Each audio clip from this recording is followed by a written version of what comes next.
So, cinema is breaking barriers, and our next segment is exactly about that. We are going to have a conversation with Heeramandi fame actor Taha Shah Badussha. Ooh, is Taha here? So Taha is renowned for his impactful performances on both the big screen and digital platforms. He gained prominence with his breakout role in the 2011 film Love Ka The End, followed by notable appearances in hits like Gibbi and Baar Baar Dekho. His portrayal of Tajdar in the highly anticipated Netflix series Heeramandi marked a significant turning point in his career, earning him widespread acclaim and making him a national crush and sensation. Ooh. Hosting Taha is journalist and founder of popular entertainment website filmmaking, Anuj Radia. I think we all know Anuj. So Anuj is a prominent independent journalist based in the UK. Over his career, Anuj has interviewed some of the biggest names in cinema with writing credits in mainstream publications like Deadline Hollywood and seen as a TV panelist on shows like Z Companion. He has also collaborated with prominent film companies in hosting special consulate screenings of blockbuster Hindi movies at iconic venues like View Cinema Leicester Square. So I'm really looking forward to this conversation, guys. Leave it to you.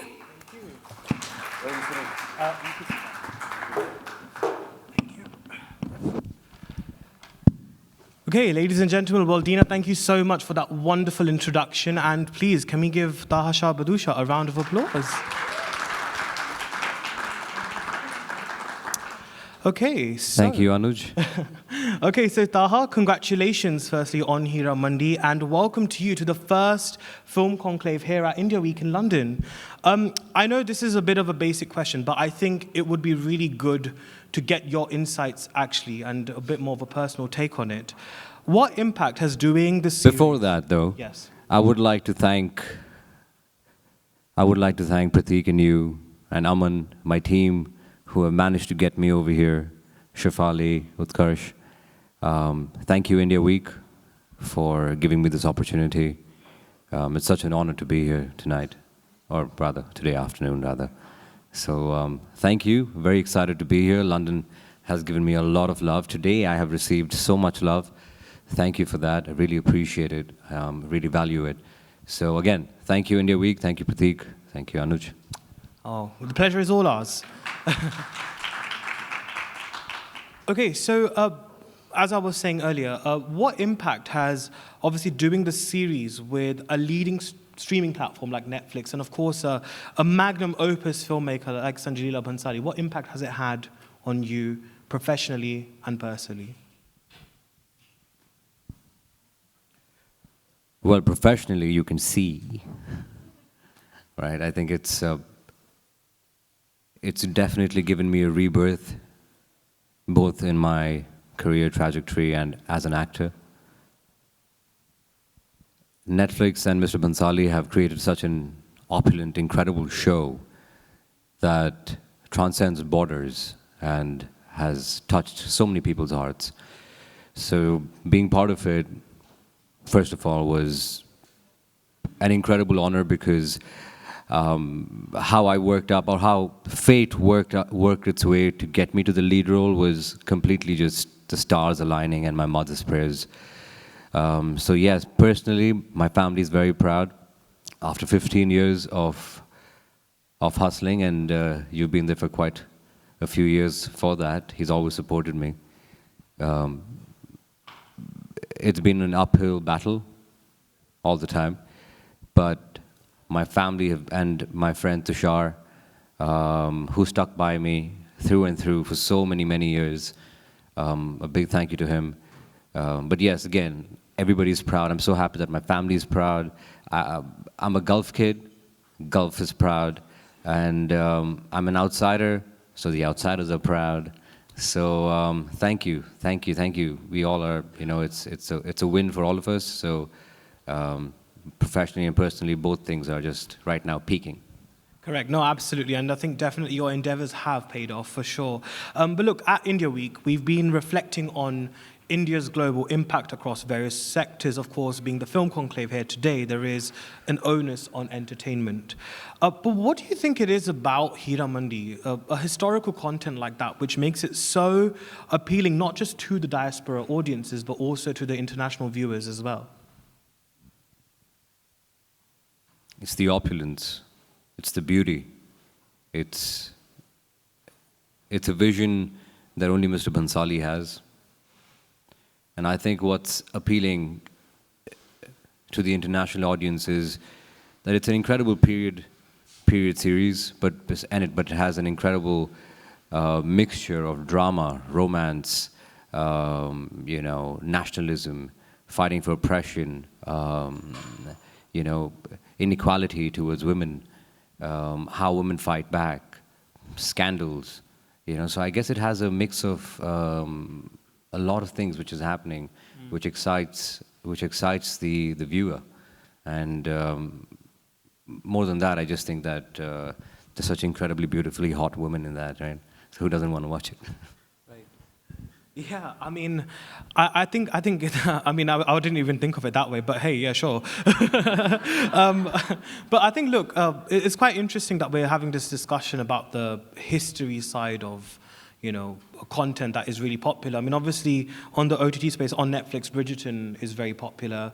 Recently, we've had Kalki do very well at the Indian box office. Why do you think there is this demand and this certain yearning within the audience for historical stories like this? When I see historical or periodic series of films, it transcends me. It's like a time machine, right? And we love our lives, but when we get put in, and our suspension of belief is actually, it's actually done so well, right, that you actually lose yourself in the magnificence, in the story, in the emotions of the characters. So that is what really, touches the audience, and that's what makes it different. But I think also, just to follow up on that, though, it's not just the historical stuff. I feel like anything to do with nostalgia. I mean, last year we had Rocky Aur Rani, Ki Prem Kahani, which did very well at the box office. There's been so many films which have really tapped into that. I mean, even if you look at Hollywood, there's so many sequels that are coming and recreations. But Rocky and Rani is not... It's not a sequel or a recreation, but it also... Or a periodic. Yeah, but it also touches on a nostalgic part of traditional Hindi cinema, of what we've grown up Right. loving. Okay, yeah, it's a... Right? It has that same flavor and that virtue in that movie. So what do you think is leading towards this sudden wave of nostalgia that we're seeing in cinema now? Like going back in... Yeah, because even if we look at Heeramandi, right, and I said this as well in one of my reviews as well, like, for example, it's like Sanjay Leela Bhansali paying homage to his initial roots as a filmmaker with 1942, A Love Story, because of the patriotism, and obviously in Devdas, where he paid homage to the courtesans. So even that had sort of flavors of nostalgia as well. Yeah. So what do you think is contributing towards this certain demand for nostalgic content? I feel people like to... trends keep coming back, right? And right now the technology, shooting a film, whether you have the lights or you have the crew, it's so advanced that you can actually make it seem very real. And right now, doing those kind of projects where you're going back in time, or you're creating periodic or historic, Taj or Heeramandi or Jubilee, for that matter. Such incredible storylines are great, but then it actually takes you into that world, right? Like I said, it's for me, it's a way of escape into a different world. It's like reading a book. Yes. Right? It's like reading a book. When you read a book, you start envisioning things in your own imagination. But and I'm a big fan of going into different worlds, different timelines, different. Like I would like to play something in the Indus civilization, right? So because it's different, you have to work to get into that character. You have to work on production design, on art. It takes a lot more effort. And I'm really glad you mentioned this, actually, because, you know, when it comes to doing something as ambitious as Heeramandi, I mean, of course, that also comes with its fair share of challenges as well. You know, especially when it comes to the external parts. You know, you've got the opulent sets, like you mentioned, you've got the costumes, there's the diction that you worked on, there's you having to adapt yourself into that world that's there. But how do you balance those factors with the internal emotions of someone like Tajdar as well? The exterior, or let's say the setting, the production design, the props, that really has that's a very director's medium. Do you understand? And working internally is a very actor's medium. Right? So that just enhances me to believe that I'm in that world, right? So it doesn't, it's not balanced. It's a mixture, right? Like it's when I go in for an audition and you don't really, you're just in a really like an empty room and you're imagining the whole world, right? So just like that, except here, Mr. Bhansali has created the world for me, you know, so it becomes so much more easier to start imagining exactly how the character Tajdar would be, right? What's his room like? What's his house like? What's the Baloch mansion like? They actually built the whole mansion, right? So you actually get to go and you get to see your childhood room. You get to go to the library. So everything was made. It's incredible. So for me, it's not really a balance. I think that enhances the internals, because then you can build a story around it. You know, you give memories, you endow memories to different props in the room. You must have banged your head here, you must have done this here, you know, whatever, you know. So things like that.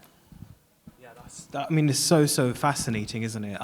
I think it is really immaculate, I think, when it does come to someone like Mr. Bhansali, who obviously is so driven when it comes to his visuals. But, you know, there's often this conversation, and even when, as a journalist, I used to ask this question, but I don't know if it's actually relevant any longer, you know, where we talk about acting and the medium that you're doing it for, you know, because there's often that whole conversation of, oh, if you're doing a web series because it's a longer format, does that necessarily impact your craft as an actor? No, it just, again, it's a director's medium, right? For us actors, it is, when it's a series, then you just get to kind of like, you know, carve at or kind of like edge out, flesh it out a bit more, you know. So, but in a movie, you kind of got to jump into the character really quick, right? Because it's pacey, it's fast, you know. In the first 13 minutes, you need to like lock in what the story is about and jump to, you know. So I feel that it doesn't affect the acting as such, because for us, it's about, you know, the complete super objective, what the character wants. And then we go, you know, scene by scene, and we break it down, and then we match our ETLs and things like that. So we do our homework, and then when we go in, it actually is almost the same thing, except just a longer version, really. Sure, absolutely. But, you know, I think for a while, Hindi cinema has had a template of what a typical hero is. Right, there's always been a set image that has been there. Your character, though, I have to say, Tajdar. What would be considered a hero? Well, I mean, they often. I mean, if we look traditionally to the eras of the Devanands, to the Rajesh Khannas, and then obviously the Bachchan. I mean, there's always been a different sort of variation of that. But there is often that the man who really there's like a fighter within all of them who fights for Bagawat, the revolution, and I think that's why your character Tajdar is actually a really good representation. I don't think so. I think the heroes are basically people who just don't give up. Yeah, absolutely, fighter, exactly. Yeah, what I yeah. mean. So a fighter, but not just against oppression or a revolution. I mean, even internally. Yeah. There, you know, so there are heroes who fight internally to fight those inner battles to then come out victorious, right? But yes, over time there has been a different understanding of what a hero should be. Yes. Yeah, no, 100%. And I think your character Tajdar really does represent what a hero is, and I'm sure a lot of us in this room would agree with that, right? Yep, definitely. Great. Right. So obviously, given that, you know, what role though does marketing actually play when it comes for you professionally in terms of pitching yourself with casting agents, with audition opportunities? What role does actually marketing and publicity and all that play, especially in the current landscape of Hindi entertainment? Marketing in different continents are different, right? Marketing over in India is very different than how you would market somebody over here, rather than how you would market somebody in the Middle East, or whether you might market them in the APAC countries. Everything is different, right? And I'm not just saying the publications, but the way of dealing, the way of behaving, right? So if you want to reach an international audience, you need to first understand the audience. You need to first understand how that country behaves, right? Or at least get a general idea. And then, of course, we need to have teams. It's one of the most important pillars of being a recognized actor. You can be a great actor, right? But to be a recognized actor, marketing is of incredible importance. Paramount importance, yeah.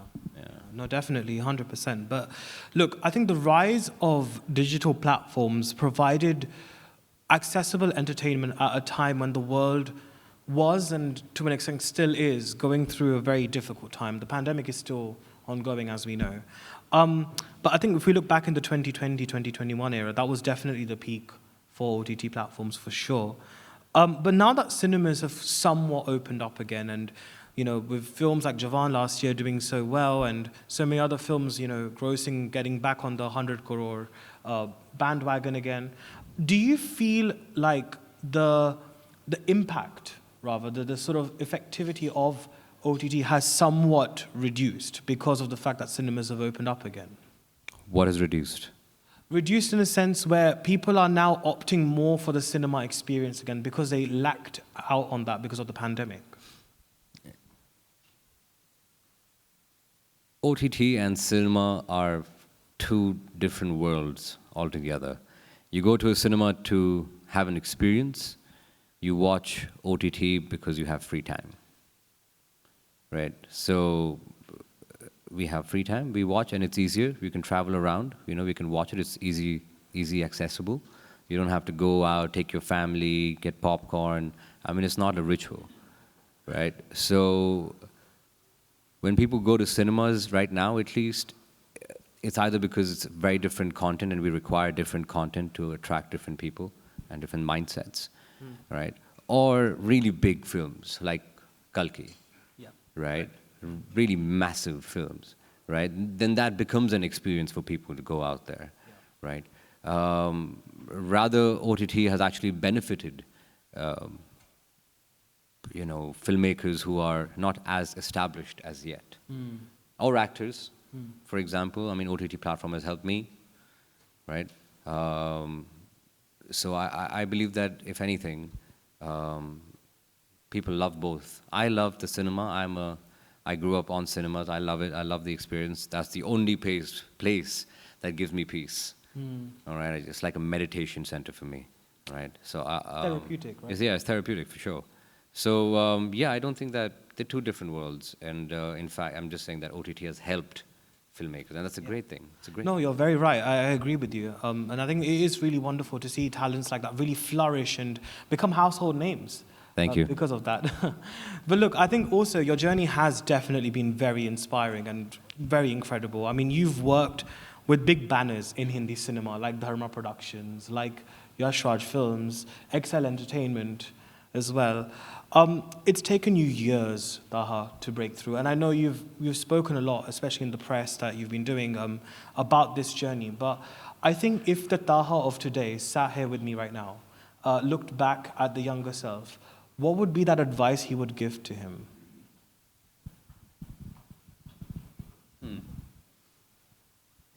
So I've had a lot of downs, okay, and I have, at every moment, I've always been inspired by either books or, well, YouTube videos, right, which I watch of the legends that I look up to, or the idols I look up to. So for me, I would be looking up to Kobe, let's say Kobe Bryant, or Jackie Chan, or Arnold, or read up stories on Abraham Lincoln, right? You understand their journey. That book by Viktor Frankl, what's it called? Anybody knows? Viktor Frankl, the book he wrote. Anybody? Anybody? A Man's Search for Meaning. Right. Okay. Nobody. Wow. I think we're a bunch of film enthusiasts Wow. here. That's great. You guys should start reading books. All right. Okay. So when you read such books, it makes you realize that all the obstacles we have at the moment, everything that we go through, all the problems that I have on a daily basis, you have, anybody has, right? It's nothing compared to what other people have gone through and still made it, right? So when you can relate your stories to those people, I feel that those are the advice that has come down through books and through ages. So today, sitting here with you, right? And if I didn't have these people advising me, from the greats and people who have lived and gone, I would maybe have something to tell me. But these people have guided my way, right? So anything that I have to tell me has already been told from these books, right? But if I did have to say something, I would just have to say,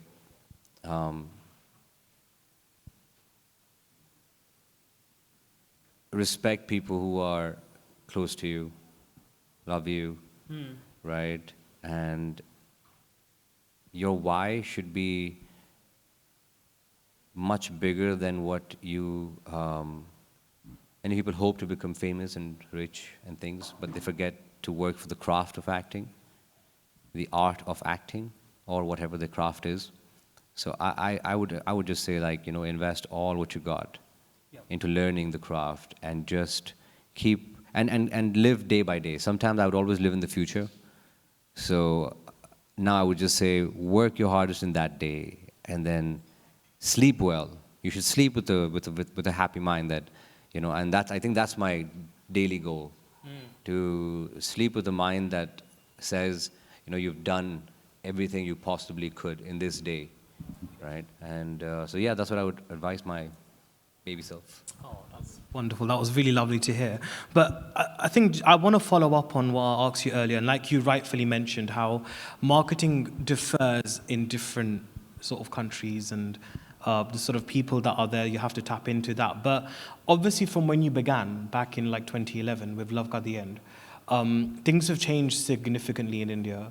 There are now like PR agencies in place, you have casting agencies, and I feel like it's kind of, I mean, please also, if you feel like you disagree, please correct me here as well. But it feels like it's a bit more accessible than what it used to be. So do you think that is also do you think that is advantageous now to young actors starting out, or even established actors that never really got that opportunity as well before? Of course, it's a great opportunity.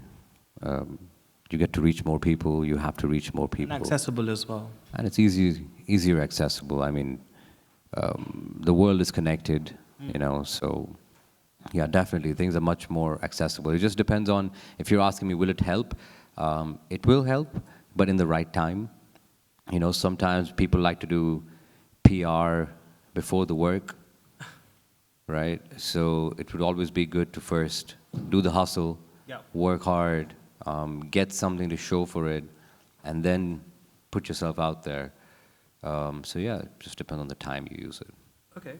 And I think on a final note, through the popularity you've gained and you've received for Heeramandi, how do you hope to champion more rooted Indian stories globally going forward? Like, for example, you did a film called Draupadi Unleashed, which is, again, a very wonderful take on the Mahabharata as well, right? So I love the fact that you are very, very strong. I mean, patriotism is not even a thing I want to even mention, because it's a very natural instinct that one has towards their country, right? So you have that anyway. But you're also very rooted in that sense of where you come from and the stories you've grown up hearing. So how do you hope to champion that more globally going forward? I think with Netflix and with Amazon, our stories are going global anyway, right? My only wish, or rather something that I would try to achieve, would be to get international collaborations into India so that we can show our stories to a bigger audience, on films, on television. And I think there is a lot of demand, actually. Right now, as far as Cannes was concerned, we just, created history. In the last 30 years, there was nothing, and now there's something. So the doors have been opened. I think that deserves a round of applause, by the way. It's such a big achievement. So yeah, man, I think that we're already going global. And I'm just really a very small piece of this whole fraternity. But I will try my best to push out more rooted stories to the world audience. Okay, and look, following Heeramandi's success, I think a lot of us have definitely been very curious to see what Mr. Badussha has next in the pipeline. Is there anything that you can share or divulge with us today? I wish I could. No, I would rather, even if I could, I think I would rather wait for, again, see if it's the right time. So I would rather wait for the right time to launch it in the right way, since now I understand the business a little bit. And also, I think on a final note, before we wrap up and close the session, I think there's a lot of Heeramandi fans in here, and I think they would definitely very much enjoy that dialogue of yours. We did it last time, yeah, you and me? Wait, sorry, who did? You and me. No, I've not done that. Unfortunately, I'm not Alamzeb, so. No. You can try. Yeah, I think I could pull it off. Right. I think I could pull it off. Okay, so I'll say the first line, you say the second line. Okay, I hope I don't mess it up, but okay, let's do it. You know the lines, right?